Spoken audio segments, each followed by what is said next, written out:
ஜும்ஆவின் கடமையை நிறைவேற்றிவிட்டு அதனுடைய தமிழாக்கத்தை செவி சாய்ப்பதற்காக அல்லாஹ்வுடைய இந்த மாளிகையில் அமர்ந்திருக்கும் அல்லாஹ்வின் நல்லடியார்களே, ஜும்ஆவுடைய ஆரம்பத்தில் அல்லாஹ்வை அஞ்சி நடக்குமாறும் அல்லாஹ் ஏவிய நன்மை, அதைத் தொடர்ந்து அல்லாஹ்வின் நல்லடியார்களே, அல்லாஹ்வை வணங்கி வழிபடுவது என்பதுதான், வணக்கத்தினால் அவனை ஓர்மைப்படுத்துவது என்பதுதான் இஸ்லாம் என்ற இந்த மார்க்கத்தினுடைய அடிப்படை.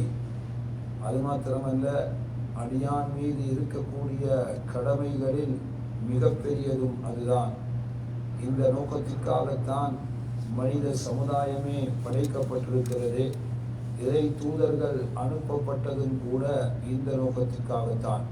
அல்லாஹ் கூறுகின்றான், வமா ஹலக்துல் ஜின்ன வல் இன்ஸ இல்லா லியஅ்புதூன், மனு ஜின் வர்க்கத்தினரை என்னை வணங்குவதற்காகவே அன்றி நான் படைக்கவில்லை. மேலும் கூறுகின்றான், ஒவ்வொரு சமுதாயத்திற்கும் அல்லாஹ்வை வணங்குங்கள், அவனை அன்றி வேறு எதையும் வணங்குவதை விலகி இருங்கள் என்று கூறி நாம் தூதர்களை அனுப்பி வைத்திருந்தோம் என்று சொல்கின்றான். எனவே அடியார்கள் மீது இருக்கக்கூடிய மிகப்பெரிய கடமை யாது என்றால் அல்லாஹ்வை வணங்கி வழிபடுவதாகும். நபி ஸல்லல்லாஹு அலைஹி வஸல்லம் அவர்கள் சொன்னார்கள், அடியார்கள் அல்லாஹ்வுக்கு செய்ய வேண்டிய கடமை யாதென்றால் அவனை வணங்குவதும் அவனுக்கு யாதொன்றை இணை வைக்காமல் இருப்பதுமாகும். எனவே எந்த மனிதன் தன்னுடைய வாழ்க்கையில் இந்த ஏகத்துவத்தில் அல்லாஹ்வை மாத்திரமே வணங்கி வழிபட வேண்டும் என்ற இந்த கொள்கையில் நிலைத்திருப்பாரோ, நிச்சயமாக அவருடைய வாழ்க்கை மனம் நிறைந்ததாக ஆகிவிடும். உள்ளம் அமைதியுள்ள மனிதராகவும், இதயத்தில் மகிழ்ச்சி மிக்கவராகவும், கண் குளிர்ச்சி உள்ளவராகவும் அந்த மனிதனை வாழ்க்கையில் நாம் காணலாம். இந்த உலகத்தில் அமைதியாக வாழக்கூடியவராகவும், மறுமையில் பாதுகாப்பு பெற்றவராகவும், சுவனத்தை கொண்டு வெற்றி அடைந்தவராகவும் அந்த மனிதன் தான் இருக்க முடியும். அல்லாஹ் கூறுகின்றான், யாரெல்லாம் ஈமான் கொண்டு அந்த ஈமானின் இணையை கலக்கவில்லையோ அத்தகையவர்கள் தான் பாதுகாப்பு பெற்றவர்கள், அவர்களே நேர்வழி அடைந்தவர்கள். மேலும் ஒரு வசனத்தில் சொல்கின்றான், மன் அமில சாலிஹன் மின் தக்கரின் அவ் உன்ஸா வஹுவ முஃமின், ஆணோ பெண்ணோ விசுவாசியாக இருக்கும் நிலையில் யார் நற்கர்மம் செய்வாரோ அவருக்கு மனமான வாழ்க்கையை நாம் வழங்கி விடுவோம். அது மாத்திரமல்ல, நாளை மறுமையில் அவர் செய்த நற்கர்மத்தை விட சிறந்த கூலியை அவருக்கு நாம் வழங்குவோம் என்று சொல்கின்றார். மேலும் ஒரு ஆயத்தில், எவர்கள் அல்லாஹ் தான் என்னுடைய இரட்சகன் என்று கூறி பிறகு அதில் நிலைத்திருப்பார்களோ அவர்கள் அச்சமற்றவர்களாகவும் எத்தகைய கவலையும் இல்லாதவர்களாகவும் மறுமையில் ஆகிவிடுவார்கள். இவர்கள்தான் சுவனவாசிகள், சுவனத்தில் என்றென்றும் அவர்கள் நிரந்தரமாக தங்கியிருப்பார்கள். அவர்கள் செய்த நற்கர்மங்களே இதற்கு காரணம் என்று சொல்கின்றான். அன்புக்குரிய சகோதரர்களே, யாரெல்லாம் ஏகத்துவத்தை அல்லாஹ்வை மாத்திரமே வணங்கி வழிபட வேண்டும் என்ற இந்த கொள்கையை தமது வாழ்க்கையில் ஊர்ஜிதம் செய்கின்றார்களோ, நிலை நிறுத்துகின்றார்களோ, அவர்களுடைய அனைத்து பாவங்களையும் அல்லாஹ் மன்னித்து விடுவார். அவர்களை எத்தகைய கேள்வி கணக்கும் இன்றி, எத்தகைய தண்டனையும் இன்றி அவர்களை சுவனத்தில் நுழைத்து விடுவார்.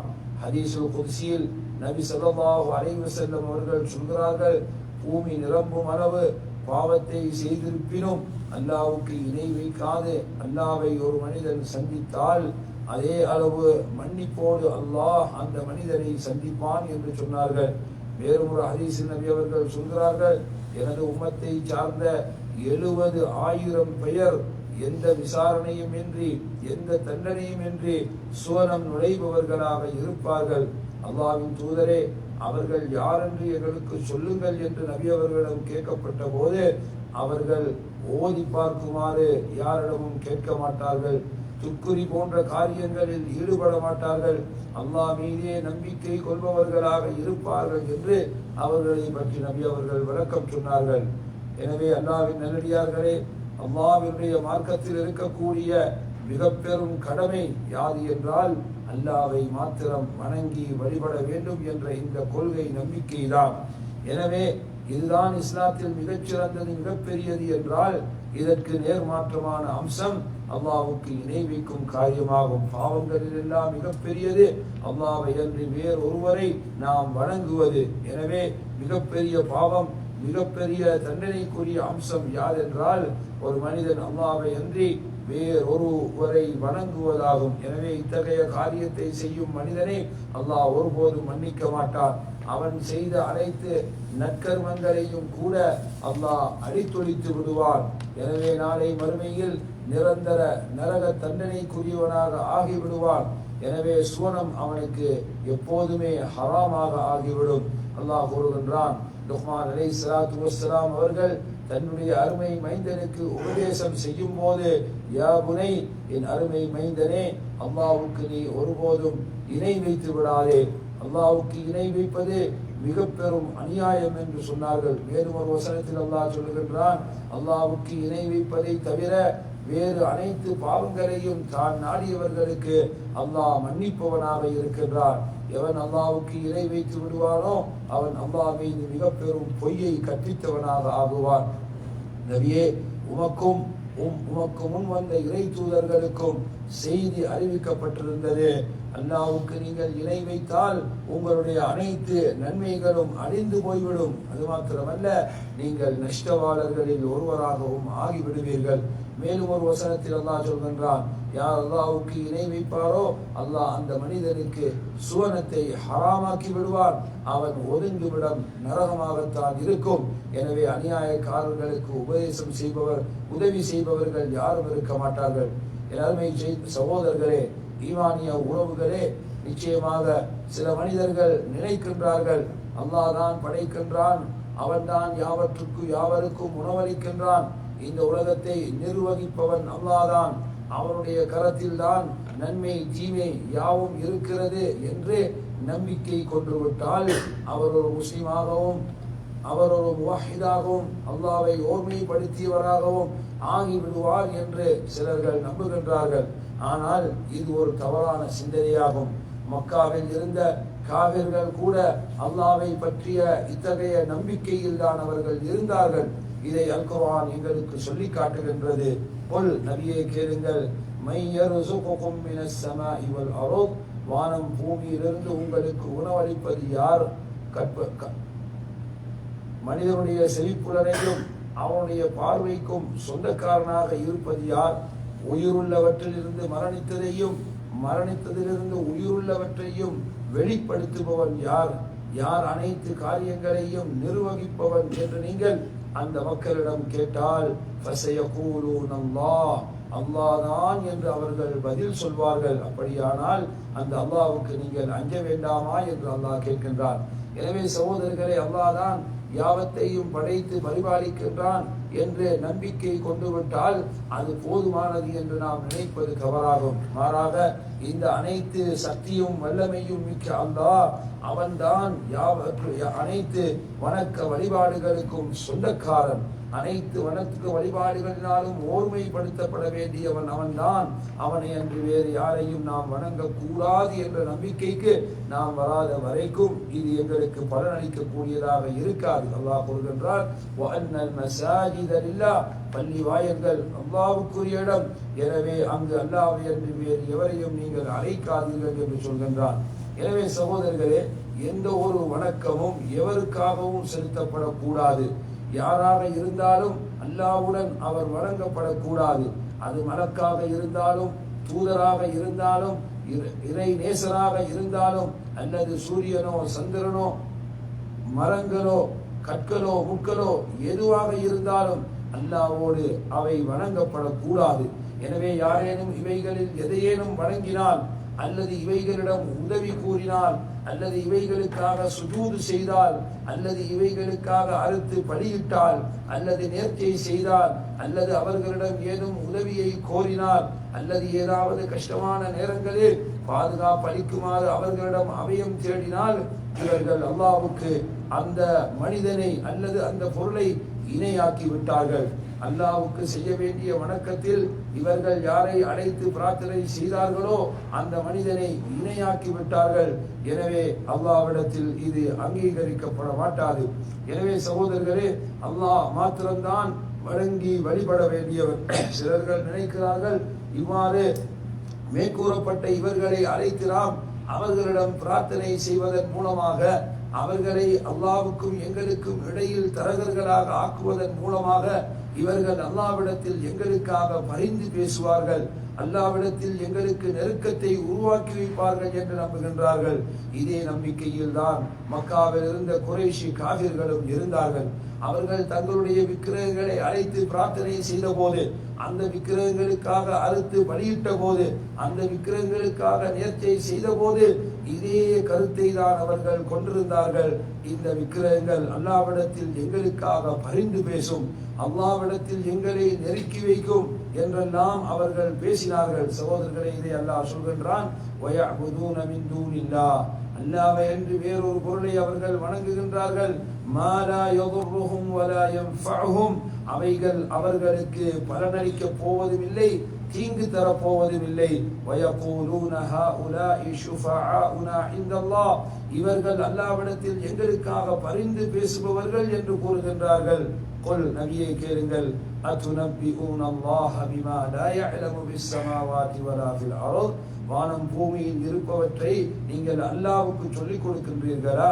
இவர்கள் அல்லாஹ்விடத்தில் பரிந்து பேசுபவர்கள், ஹாஉலாஇ ஷுஃபஆஉனா, இவர்கள் அல்லாஹ்விடத்தில் பரிந்து பேசுபவர்கள் என்று நீங்கள் கூறுவது நீங்களாக செய்யக்கூடிய கற்பனைதான். அல்லாஹ் இந்த இணையிலிருந்து பரிசுத்தம் அடைந்தவனாக இருக்கிறான். மேலும் ஒரு வசனத்தில் அல்லாஹ் சொல்கின்றான், அலா, மக்களை அறிந்து கொள்ளுங்கள், லில்லாஹி தீனுல் ஹாலிஸ், முழுமையான மார்க்கம் அது அல்லாஹ்வுக்கு மட்டும்தான். வல்லதீன தஹது மின் தூனிஹி அவுலியா, அல்லாஹ்வை அன்றி எவர்களை நீங்கள் உங்களுக்கு தலைவர்களாகவோ வணங்கும் பொருட்களாகவோ ஆக்கிவிட்டீர்களோ இவர்கள் மா நஅபுதுஹும் இல்லா லியுகர்ரிபூனா இலல்லாஹி ஸுல்ஃபா, அல்லாஹ்விடத்தில் எங்களுக்கு நெருக்கத்தை உருவாக்குவதற்காகத்தான் இவர்களை நாங்கள் வணங்குகிறோம் என்று அவர்கள் சொல்கின்றார்கள். இன்னல்லாஹ யஹ்குமு பைனஹும் ஃபீமா ஹும் ஃபீஹி யக்தலிஃபூன், எதில் அவர்கள் கருத்து வேற்றுமை கொண்டிருக்கிறார்களோ இது விடயத்தில் அல்லாஹ் தீர்ப்பளிப்பான். இன்னல்லாஹ லா யஹ்தி மன் ஹுவ காதிபுன் கஃபார், நிராகரித்து பொய் கூறுபவனை அல்லாஹ் ஒருபோதும் நேர்வழியில் செலுத்த மாட்டான். எனவே சகோதரர்களே, இவ்வாறு செய்யக்கூடிய இவர்களுடைய எந்த ஒரு அமலும் அல்லாஹ்விடத்தில் ஏற்றுக்கொள்ளப்பட மாட்டாது.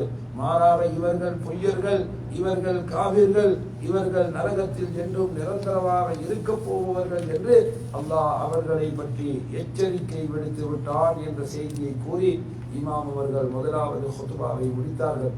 இரண்டாவது ஹுத்பாவிலும் அல்லாஹ்வை போற்றி புகழ்ந்து நபி ஸல்லல்லாஹு அலைஹி வஸல்லம் அவர்கள் மீது ஸலவாத்தும் கூறிய பிறகு, அன்புக்குரிய சகோதரர்களே, புனித அல் குர்ஆனுடைய வசனம் ஒன்றில் அல்லாஹ் அவரிடத்தில் நெருக்கத்தை தேடுமாறு எங்களுக்கு அழைப்பு விடுக்கின்றான்.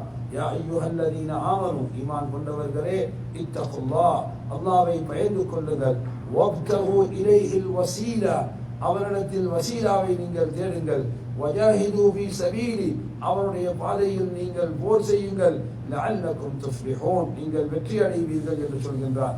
எனவே இந்த வசனம் அல்லாஹ்விடத்தில் வசீலாவை தேடுமாறு சொல்கின்றது. அன்புக்குரிய சகோதரர்களே, இந்த ஆயத்தில் சொல்லப்பட்டிருக்கக்கூடிய வசீலா என்பது புனித அல் குர்ஆனிலும் சுன்னாவிலும் எங்களுக்கு விளக்கி சொல்லப்பட்டிருக்கின்றது. யாரெல்லாம் அல்லாஹ்வுடைய அழகிய திருநாமங்களை கொண்டு அவருடைய பண்புகளை கொண்டு அவரிடம் பிரார்த்தனை செய்வார்களோ இது அல்லாஹ்விடத்தில் வசீலா தேடும் முறையாகும். அல்லாஹ் கூறுகின்றான், வலில்லாஹில் அஸ்மாஉல் ஹுஸ்னா, அல்லாஹ்வுக்கு அழகிய திருநாமங்கள் உண்டு. ஃபதுஊஹு பிஹா, அவைகளை கூறி அவனை அழையுங்கள் என்று சொல்கின்றான். மேலும் வசீலாவினுடைய இன்னும் ஒரு முறைதான் நாம் கொண்டிருக்கக்கூடிய ஈமான், நாம் செய்யக்கூடிய நற்கர்மங்கள், இவைகளை முன்வைத்து நாம் அல்லாஹ்விடத்தில் துஆ கேட்பது. இதற்கு ஆதாரமாக பின்வரும் வசனத்தை அல்லாஹ் எங்களுக்கு சொல்லுகின்றான். மூமின்கள் சொல்லுவார்களா, ரப்பனா, எங்கள் இரட்சகனே, இன்னனா சமிஅனா முனாதியன் யுனாதி லில் ஈமான், ஈமானுக்காக அழைப்பு விடுக்கக்கூடிய ஒரு அழைப்பாளரை நாம் செவிசாய்த்தோம். அன் ஆமினு பிரப்பிக்கும், உங்கள் இறைவனை கொண்டு ஈமான் கொள்ளுங்கள் என்று அவர் கூறினார். ஃபஆமன்னா, எனவே நாங்கள் ஈமான் கொண்டு விட்டோம். ரப்பனா, எங்கள் இரட்சகனே ஃபக்ஃபிர் லனா துனூபனா, எங்கள் பாவங்களை நீ மன்னிப்பாயாக. வகஃபிர் அன்னா ஸய்யிஆத்தினா, எங்கள் குற்றம் குறைகளை நீ விலை பொறுப்பாயாக. வதவஃபனா மஅல் அப்ரார், நல்லவர்களோடு எங்களை மரணிக்கச் செய்வாயாக. எனவே இந்த வசனத்தில் அல்லாஹ் செய்த நற்கர்மங்களை கூறி ஃபக்ஃபிர் லனா, எங்களுக்கு மன்னிப்பு வழங்குவாயாக என்று அவர்கள் கூறியதை நினைவுபடுத்துகின்றான். மேலும் சகோதரர்களே, சாலிஹான உயிரோடு இருக்கக்கூடிய நல்லடியார்களிடத்தில் எங்களுக்காக துஆ செய்யுங்கள் என்று கேட்டு நாம் அவர்களிடம் ஷஃபாஅத்தை, அவர்களிடம் வசீலாவை தேடலாம். சஹாபாக்கள் நபி ஸல்லல்லாஹு அலைஹி வஸல்லம் அவர்கள் உயிரோடு இருக்கும் போது அவர்களிடம் வந்து மழை பொழிவதற்காக துஆ செய்யுமாறு சொல்லுவார்கள். நபி ஸல்லல்லாஹு அலைஹி வஸல்லம் அவர்கள் மரணித்த போது அவர்களுடைய சிறிய தந்தையான அப்பாஸ் ரலியல்லாஹு அன்ஹு அவர்களிடம் மழை பெய்ய துஆ செய்யுமாறு சொன்னார்கள். எனவே உயிரோடு இருப்பவர்களை கொண்டு நாம் வசீலா தேடலாம், அதாவது அவர்களிடம் எங்களுக்காக பிரார்த்தனை செய்யுங்கள் என்று சொல்லலாம். ஆனால் மரணித்து போன மனிதனையோ அல்லது ஒரு மனிதனுடைய பொருட்டினால் என்றோ அல்லது படைக்கப்பட்ட ஏதாவது படைப்புகளை கொண்டோ நாம் அல்லாஹ்விடத்தில் நெருக்கமடைய தேடுவது என்பது மார்க்கம் அனுமதித்த ஆதாரமற்ற வசீலா முறையை அன்றி அனுமதிக்கப்பட்டது அல்ல, அனுமதிக்கப்படாத வசீலா முறை என்பதை நாம் புரிந்து கொள்ள வேண்டும். அதே போன்றுதான் சகோதரர்களே, பாவமான ஹராமான காரியங்களை முன்வைத்து நாம் அல்லாஹ்விடத்தில் ஷஃபாஅத்து தேட முடியாது. ஒரு மனிதனிடத்தில் எனக்காக நாளை மறுமையில் நீங்கள் பரிந்து பேசுங்கள் என்று நாம் யாரிடத்திலும் சொல்ல முடியாது. காரணம், ஷஃபாஅத்து என்பது அது அல்லாஹ்வுக்கு சொந்தமானது. அல்லாஹ் தான் குல்லில்லாஹி ஷஃபாஅத்து ஜமீஆ, எல்லா ஷஃபாஅத்தும் பரிந்து பேசுதலும் அல்லாஹ்வுக்கே சொந்தமானது. அவன்தான் வானம் பூமியில் இருக்கும் அனைத்துக்கும் சொந்தக்காரனாக இருக்கிறான். எனவே சாலிஹான நல்லடியார்களுடைய ஷஃபாஅத் எங்களுக்கு வேண்டுமானால் அதை நாம் அல்லாஹ்விடத்தில் தான் கேட்க வேண்டும். ஏன், அல்லாஹ் அனுமதிக்காது எவரும் எவருக்கும் ஷஃபாஅத் செய்ய முடியாது. எனவே அல்லாஹ்விடத்தில் நாம் வேண்டுவோம், அல்லாஹ் நல்லடியார்களை எவருக்காக மறுமையில் பரிந்து பேசுபவர்களாக ஆக்குவான். எனவே இவைகள் தான் மார்க்கம் அனுமதித்த ஷஃபாஅத் முறையாகவும் வசீலா முறையாகவும் இருக்கிறது.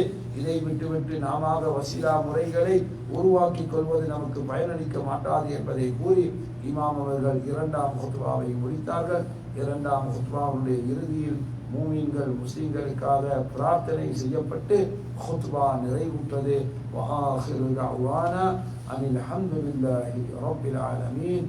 ஸல்லல்லாஹு வஸல்லம் வபாரக அலா நபியினா முஹம்மத் وعلى آله وصحبه أجمعين والحمد لله رب العالمين.